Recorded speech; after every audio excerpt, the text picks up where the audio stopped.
There's an old saying, nothing's worse than getting what you want, but not what you actually need. And I think this sums up so many people's relationship with money. Because if you are fortunate enough to actually get the money, to get the house, the car, the watch, whatever it is that you think you wanted, you might realize quickly that it's not what you actually needed. And what you needed was family, good friends, health, and to be working on something larger than yourself. And I think when people get what they wanted and realize this, it's very, very disappointing. And I read a story recently about a guy who was at a high-end furniture store, and he was telling some people about the fact that he just spent over $21,000 on an armchair. And he noticed that some of the workers heard him say this, and he saw the look on their faces, and he said, guys, I know it's crazy, but when you have money, this is what you're supposed to do.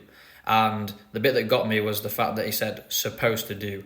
And I think this will probably resonate with a lot of people, but we often just spend based on the script that society has given us, what society is telling us will make us happy, what we need to do with our money. And that by having more money, bigger stuff, nicer things than the person next to you will make you happier, that it will give you more respect. But chasing these things is a very quick way to end up broke and a very expensive way to try and get respect. Morgan Housel talks about spending money as more of an art than a science, because art can't be distilled into a one-size-fits-all formula. And once you've met all of your basic needs, basic necessities, then there's so many different ways in which you can choose to spend your money. But some people spend money in a way that enslaves them, while others use it to serve them.